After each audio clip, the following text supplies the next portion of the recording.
Então já dei uma resumida aqui.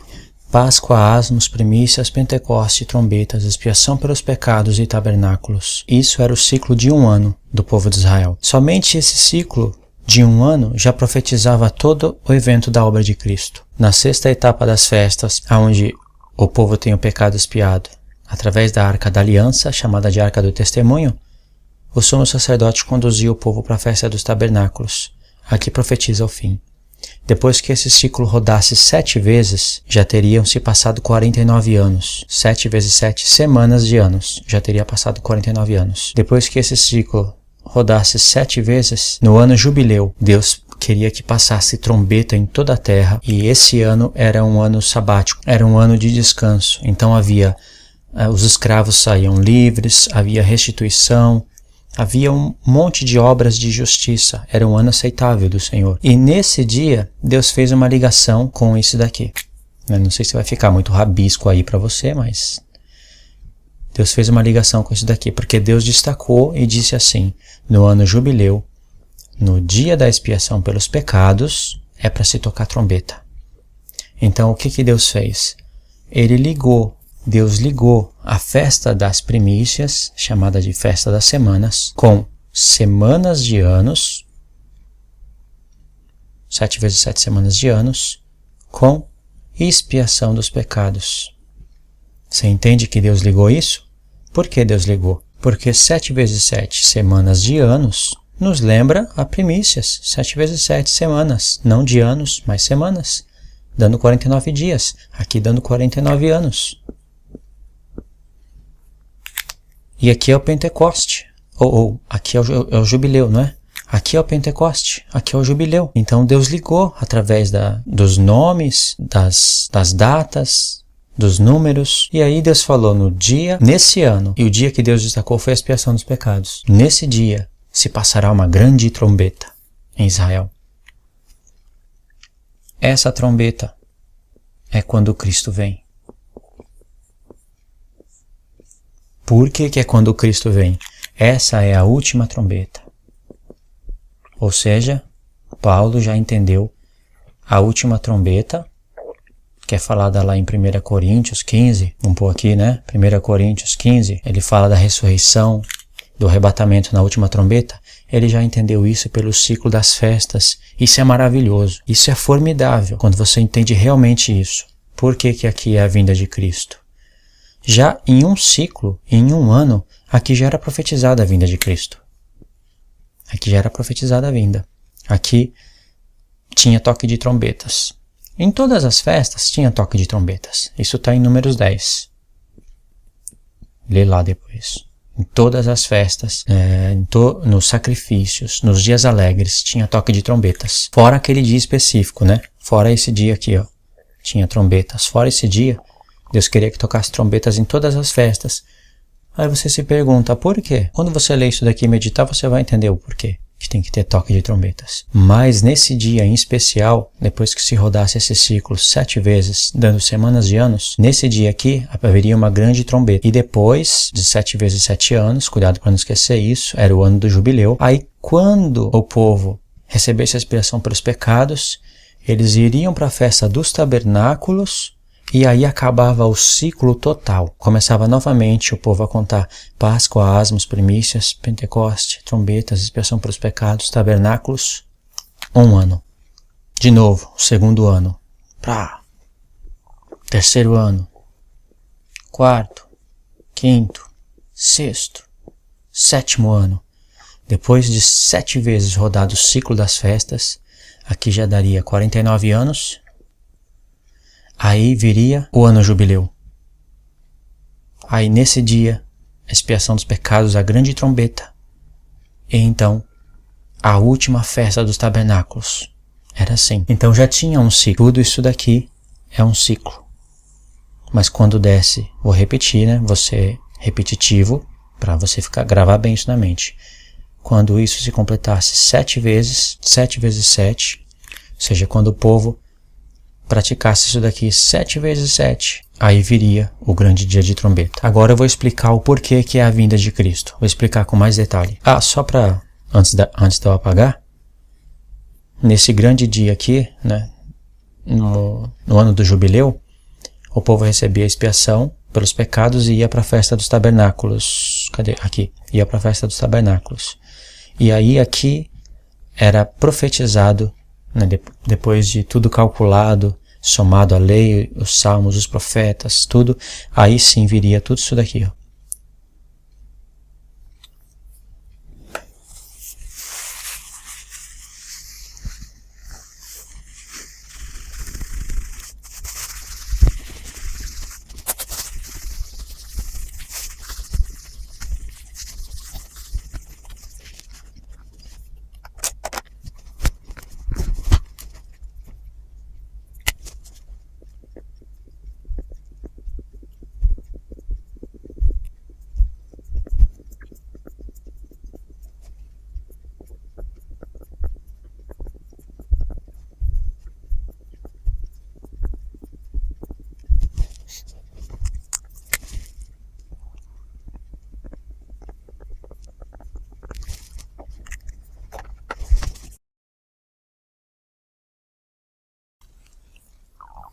Cristo, ele morreu no dia 14.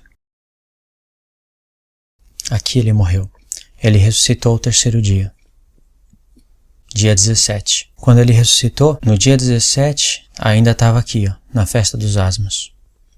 Ué, mas a ressurreição não é nas primícias? Sim, ele ressuscitou ao terceiro dia. E Paulo diz que ele foi feito às primícias. Ele ressuscitou no sábado e não no domingo. Isso eu não vou explicar nesse vídeo. Porque aqui na Bíblia está escrito primeiro dia da semana, mas no grego e no hebraico está escrito sábado. Ele ressuscitou no sábado. Por quê? Porque o terceiro dia e o sétimo estão conectados para Deus. No livro da lei diz, aquele que não se purificar no terceiro dia, não será achado santo no sétimo. Esse sétimo, aqui é a ressurreição de Cristo e aqui fala do milênio. Ele ressuscitou aqui em algum dia desses, dos asmos, e foi feito primícias. Depois que ele ressuscitou, ele ainda ficou 40 dias com seus discípulos. Agora olha que interessante, morreu no dia 14. Ele se afastou de todo o pecado. Ele morreu por causa do pecado do povo. O pecado do povo caiu sobre ele, mas ele mesmo não pecou. Então ele ressuscitou, sendo feito as primícias. Porque primeiro tem que olhar para ele. Ele ressuscitou primeiro, a igreja ressuscitou através do corpo dele.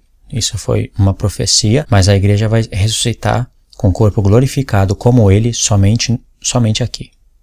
Somente aqui. Então, quando ele ressuscitou, ele foi revestido de poder. Ele ficou 40 dias, sim, né? Vamos pôr esse número mais para cá.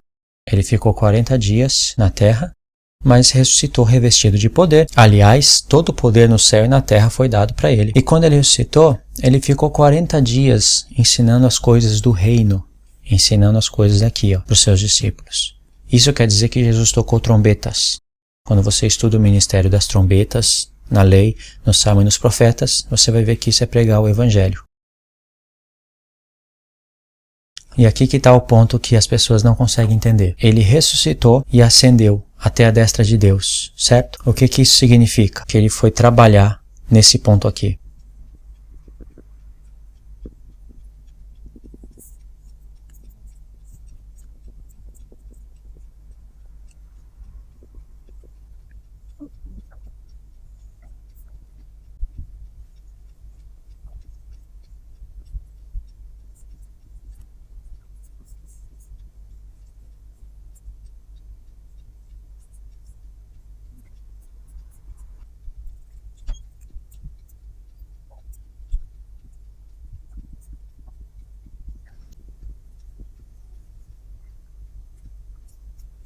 Então, eu vou explicar esse ponto aqui. Você precisa prestar atenção agora. Aqui, nesse local, você está vendo o tabernáculo celeste. Deixa eu arrumar alguma coisa de amarelo aqui, só para ilustrar melhor. Aqui é o trono. E aqui você está vendo o tabernáculo celeste, o verdadeiro tabernáculo. E aqui você está vendo o tabernáculo terrestre. Eu vou pôr aqui para ficar mais frisado ainda.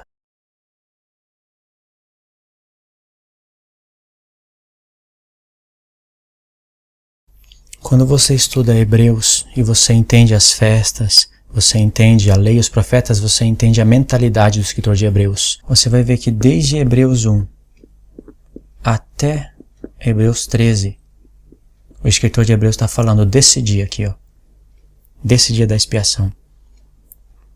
Você não vai ver a palavra festa na epístola de Hebreus, mas o escritor de Hebreus está falando das festas. Ele fala, logo no começo da carta, ele diz, tendo Cristo feito a expiação pelos pecados, se assentou à destra de Deus. O tema focal da epístola de Hebreus é mostrar que Jesus, ele foi feito sumo sacerdote eterno.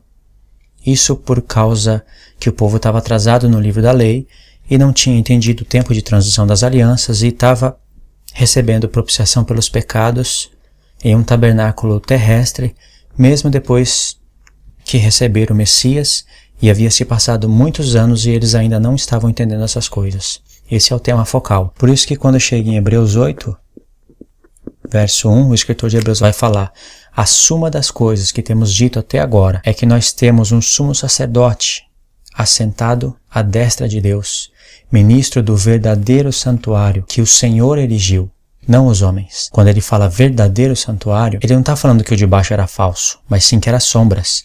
E de fato, quando você vai ler até o verso 5, ele vai explicar sobre essas coisas aqui.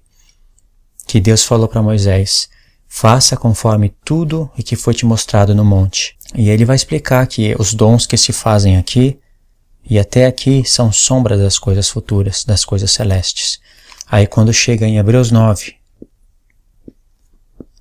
você vai ver que até do 1 até o final, você vai ver que ele vai falar detalhes desse dia aqui. Que todos os dias entravam os sacerdotes aqui, mas só uma vez por ano o sumo sacerdote entrava aqui, e não sem sangue.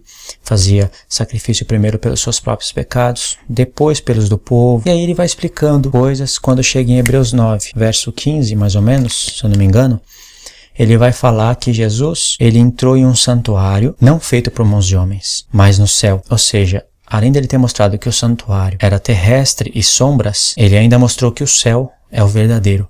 E quando ele fala que Cristo não entrou em um santuário feito por mãos de homens, mas fez uma redenção eterna por nós, quando entrou aqui, sabe o que ele tem na mente? Eu não escrevi aqui, mas vê que em Hebreus 4 ele vai falar que Jesus é o sumo sacerdote. Vai falar muitas coisas, mas você vê que a intenção do escritor de Hebreus é mostrar que Jesus é o sumo sacerdote que está à destra de Deus. Aí você vai ver então que o sumo sacerdote, uma vez no ano, nesse ponto aqui, ele entrava no Santo dos Santos para fazer propiciação pelos pecados dos filhos de Israel.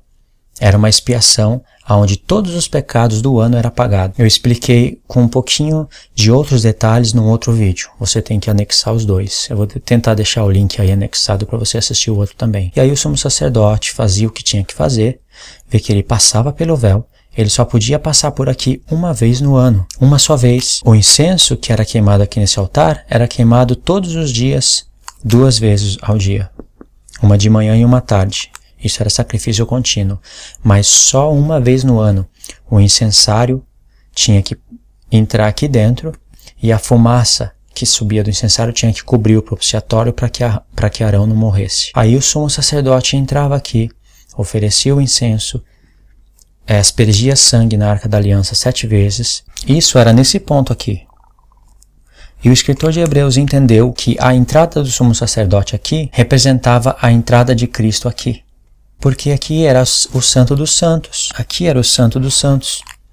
Aqui é onde estava a Arca da Aliança. Aqui era representada a glória de Deus. E Deus diz que tem um tabernáculo no céu. E a Arca da Aliança é o trono. Deus é o que habita no meio dos querubins. Não está escrito isso nos profetas, nos salmos? Mas você vê que Deus fala que tem um tabernáculo no céu. E lá você vê que ele é cercado de 4 querubins. Então, somando essas coisas, o escritor de Hebreus viu que isso daqui é a figura do céu. Então, depois que Jesus ressuscitou, primícias, ficou 40 dias, foi revestido de poder, né, por intermédio da ressurreição.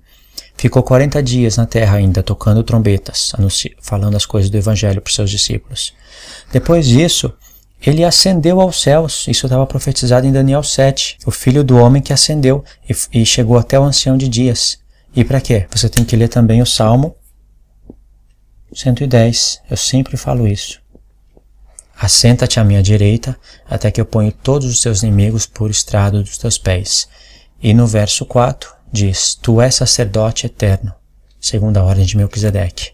Ou seja, o sumo sacerdote qual é o maior objetivo do sumo sacerdote? Expiar os pecados do povo. Então, Jesus ascendendo até o Santo dos Santos, o verdadeiro santuário, estava representado quando o sumo sacerdote passava pelo véu.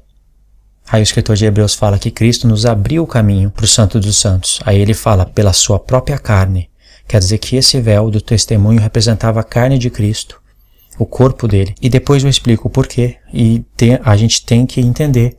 E tem versos para entender de onde que o escritor entendeu isso, já que todo o tabernáculo era a figura do corpo de Cristo. Quando o sumo sacerdote passava por aqui uma só vez no ano, era Cristo entrando no Santo dos Santos. Quando o sumo sacerdote saía, isso você entendeu, né? Isso está em Hebreus 9, não precisa de eu ficar dando muita volta aqui. Isso está em Hebreus 9, está escrito. Quando o sumo sacerdote saía, lembra que isso daqui era no mês 7, dia 10, o dia mais importante do ano para Deus e para o povo. Tanto é que no ciclo das festas havia 7 descansos. E de todos esses 7 descansos, aqui Deus falou que se alguém fizesse alguma obra nesse dia de descanso, ele iria destruir essa pessoa do povo.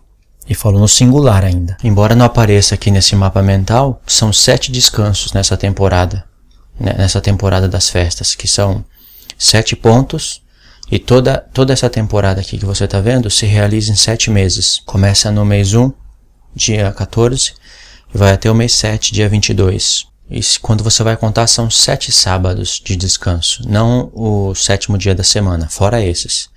São 7 sábados de descanso que cai no meio da semana. Mas somente aqui, no dia da expiação, que Deus disse que se alguém fizesse alguma obra, Deus iria destruir o povo. Não é que os outros sábados não tinha valor e podia fazer obra, mas é que aqui Deus estava chamando a atenção do povo, para mostrar que é um dia muito importante. E também, se alguém não se humilhasse nesse dia todo mundo tinha que estar atento aqui em volta do tabernáculo.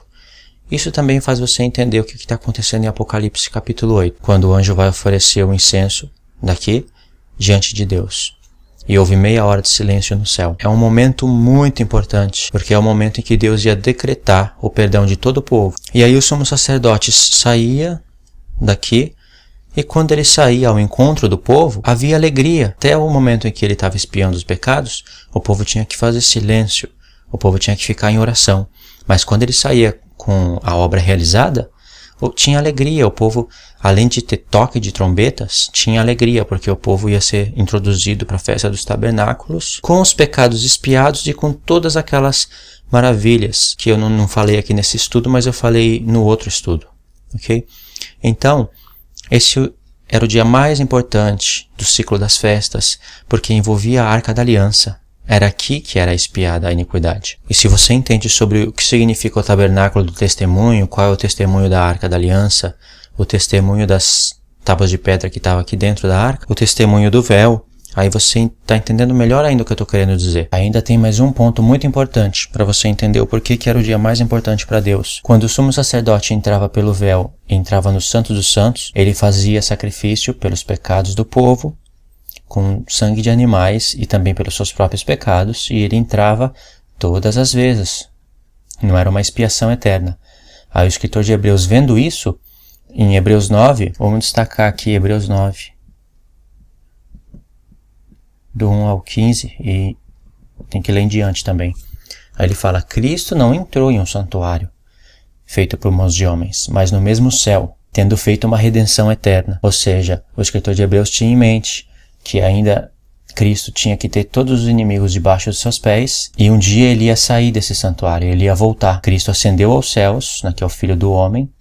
No Salmo 110 ele ascendeu aos céus, e para Cristo ascender aos céus ele passou pela sua própria carne, ou seja, ele morreu e ressuscitou. A carne de pecado foi desfeita, porque o corpo, a carne de Cristo, era a figura da igreja. Ele levou as punições por nós, morreu, ressuscitou, aí ele ascendeu aos céus. Então, se a entrada do sumo sacerdote aqui representava Cristo ascendendo ao verdadeiro tabernáculo, porque isso daqui é a figura do céu, o que representa a saída do sumo sacerdote? Representa a volta de Cristo. E quando Cristo volta, Ele volta para estabelecer o milênio. Assim também, quando o sumo sacerdote saía do templo, ele saía para conduzir o povo para a festa dos tabernáculos. Deu para entender isso? Isso daqui é muito importante. E como eu expliquei no estudo passado, aqui vai ser o reino de Deus. Aqui vai ser o reino de Deus. O reino de Cristo. Aqui ele vai ser rei. E na festa dos tabernáculos, quando você for ler, Deus manda o povo se alegrar por 7 dias. E Deus explica ainda, se alegrar é para se alegrar por 7 dias e lembrar, para que todos lembrem que eu tirei o povo do Egito. Ou seja, aqui no Egito o povo estava debaixo do poder de Faraó. O povo estava numa fornalha acesa, como Deus fala. O povo não tinha justiça, o povo não tinha paz, não tinha alegria. Pelo contrário, diz que o povo gemia e o clamor do povo chegou até Deus. O povo era até desanimado de ouvir Moisés por causa do duro trabalho. E Deus queria que o povo se lembrasse disso, que Deus com sinais e prodígios, Deus tirou o povo das garras de Faraó através de 10 sinais que nenhum outro Deus fez e nem é capaz de fazer. Mesmo assim, o povo tentou a Deus 10 vezes. E Deus denunciou o pecado. Você nunca parou para pensar por que Deus denunciou o pecado do povo quando o povo tentou a Deus 10 vezes? Na verdade, o povo tentou a Deus 40 anos no deserto. Foi muito mais de 10 vezes. Só que Deus esperou chegar 10 vezes para denunciar, para ele criar uma associação. Ele tirou o povo através de sinais e prodígios, através de 10 sinais, justo 10. E o povo foi tentando a Deus. Quando chegou no número 10, Deus denunciou. Deus falou para Moisés, vocês me tentaram 10 vezes, lá com pão, com a água, com um monte de coisas. Deus contou até 10 e denunciou. Mesmo assim, Deus levou eles no Monte Sinai e casou com eles, dando 10 mandamentos. Olha que coisa. Isso foi para que o povo entendesse que mesmo assim Deus levou e casou com eles. Levou eles no Sinai e casou com eles dando 10 mandamentos que não foi parar no coração deles. Não foi escrito aqui, foi parar em tábuas de pedra. Isso que causou a construção do tabernáculo. A Arca da Aliança, quando você vai ler em Deuteronômio, Deus ele só pede a Arca da Aliança depois do pecado do bezerro. Depois que o povo quebrou a aliança. Antes disso, Deus não tinha pedido arca. Quando você lê Êxodo, parece que Deus pediu tudo de uma vez, e deu tudo de uma vez.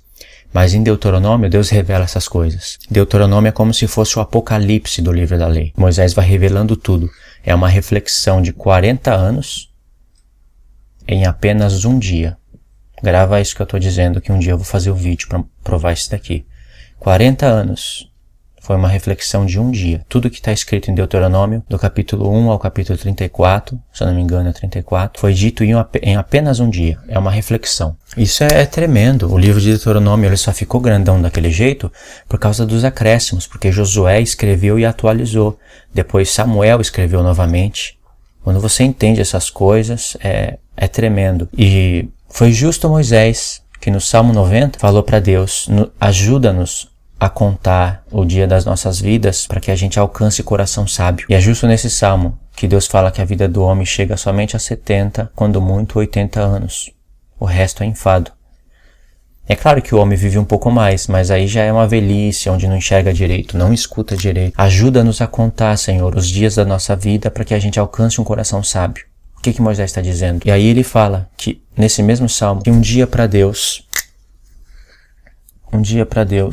é como 1000 anos. Ou melhor, 1000 anos é como um dia. Tanto faz. Que é revelação para se interpretar, o livro da lei também. E aqui, o tabernáculo.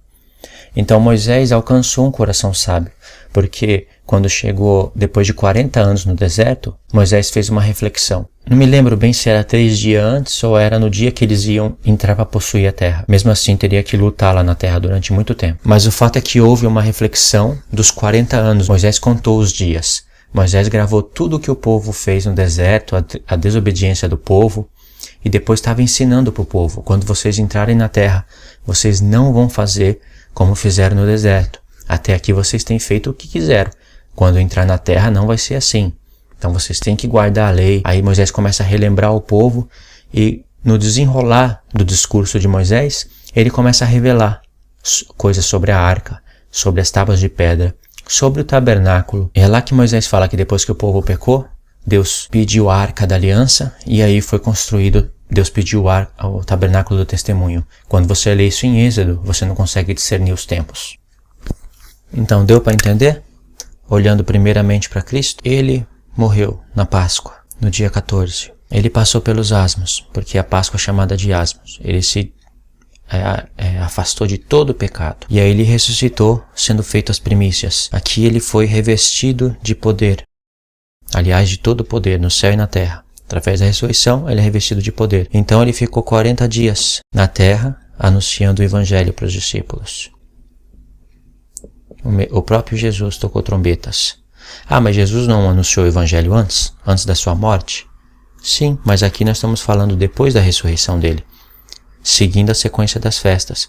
Jesus, antes de morrer, ele disse: eu sou a ressurreição e a vida, mas ele nem havia morrido ainda. Então aqui nós estamos seguindo o ministério das festas. Depois de 40 dias, ele ascendeu aos céus, não foi? Para que ele ascendeu aos céus? Você vai ver que ele ascendeu aos céus depois de 40 dias, e 10 dias depois iria ser o Pentecoste. Você vê que o tempo dele e o tempo da igreja é diferente. Aqui no Pentecoste, ele derramou o Espírito Santo sobre a igreja. Mas ele já havia ascendido aos céus. Ele já tinha feito aqui, entrado aqui, para ser sumo sacerdote. E ele está aqui até agora. Jesus, ele está cumprindo esse ministério. Ele está aplicando as festas na igreja. Aí você vê que quando der o tempo dele sair, ele vai sair para introduzir o povo para os tabernáculos, que é o milênio. E aí sim acontece a ressurreição. Quando a igreja ressuscitar, o pecado de todos vai aparecer expiado. Porque ainda o povo está pecando. Ele está à destra de Deus, intercedendo pelo povo. E Pedro mesmo fala que nós somos chamados para a aspersão do sangue. Pode ver na epístola de Pedro, logo no começo. Chamado para a aspersão do sangue. De onde ele tirou isso? De onde ele tirou essa ideia de aspersão do sangue? Isso aqui vem daqui, da Arca da Aliança, onde o sumo sacerdote aspergia sangue na Arca da Aliança 7 vezes. Pedro fala: vocês foram chamados para isso, porque Pedro entendeu que Jesus ascendeu aos céus e estava aqui no verdadeiro santuário como sumo sacerdote, cuidando das 7 igrejas. Pedro entendeu isso. Ah, mas Pedro não recebeu o Apocalipse, como é que ele sabe das 7 igrejas? Não importa, as 7 igrejas foi dado para o povo posteriormente. Todo o povo de Deus estava representado aqui. O que importa é que Pedro sabia que Jesus estava como sumo sacerdote à destra de Deus. João também fala que ele é a propiciação pelos nossos pecados. João fala isso 2 vezes.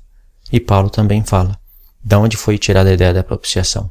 Daqui, da Arca da Aliança. Então quando Jesus voltar, a mesma coisa que acontecia na lei. O sumo sacerdote saía do templo e conduzia o povo para o tabernáculo. Então o povo ainda está entrando em aliança com Deus. Aqui é o tempo da igreja. Está se apartando dos pecados. Ao mesmo tempo, o povo está procurando viver vida de ressurreição. Paulo fala aqui em Colossenses 3, ele fala isso. Paulo disse: já ressuscitaste com Cristo, buscai as coisas que são do alto, onde Cristo está assentado, não nas coisas da terra. Ele fala: pensai nas coisas do alto, e não nas que são da terra, porque vocês morreram e a vossa vida está oculta com Cristo em Deus. Você vê que Paulo está falando: pensa nas coisas do alto, onde Cristo está sentado. Busca elas. Como é que nós vamos buscar elas, sendo que nós não temos acesso ao céu? Nós não podemos ver. Nós não podemos buscar nada lá. Paulo está falando isso para você buscar através da lei. Buscar Cristo através disso daqui. O Espírito Santo foi derramado para você entender isso. Ele fala: pensa nessas coisas, onde Cristo está sentado como sumo sacerdote. Ou seja, pensa no sumo sacerdote, entenda o ministério dele. E para você entender essas coisas, você precisa do livro da lei. Impossível entender Apocalipse sem o livro da lei. E então, Cristo vai derramando o Espírito Santo sobre homens de todos os povos, línguas e nações. E aí esses homens recebem o derramamento do Espírito Santo, eles são revestidos de poder. Então eles vão anunciando o Evangelho, tocando trombetas. Isso até o tempo em que se complete a expiação dos pecados de todos. Lembra que eu já falei, expliquei lá o que significa a coisa da cruz, o sacrifício, a palavra está consumado. Jesus ainda tinha que ressuscitar para começar a cuidar das igrejas. O que estava consumado era o sacrifício da expiação dos pecados. Já não precisaria mais do povo receber todos os anos sacrifício num tabernáculo terrestre, pelo sumo sacerdote terrestre. E aí o povo está aqui, né, recebendo a aplicação de todas essas festas para poder entrar no tabernáculo. Quando chegar no tempo de Apocalipse, no tempo das 2 testemunhas, essa parte aqui vai ser aplicada mais uma vez na igreja. Nas 2 testemunhas. E darei poder às minhas 2 testemunhas. Para quê? Para que elas profetizem. Em Apocalipse tem 7 anjos tocando 7 trombetas. Você tem que entender o que significa isso. Elas vão profetizar até a vinda de Cristo, a qual acontece na última trombeta. E aí quando Cristo vier, festa dos tabernáculos.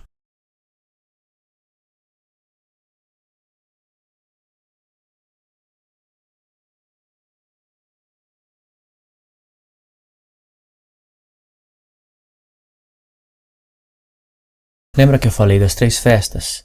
A realidade da Páscoa, ela começou no tempo de Roma, quando Jesus, como verdadeiro Cordeiro Pascual, foi imolado. Daí começou a aplicar a realidade das festas. Jesus morreu na semana 69 e até então não aconteceu a última semana. A última semana vai acontecer mais ou menos aqui. Aqui vai acontecer a última semana. Isso eu expliquei em outro vídeo. É um vídeo que ainda não terminei, mas eu já expliquei aqui bastante coisa. Você tem que somar os vídeos para entender.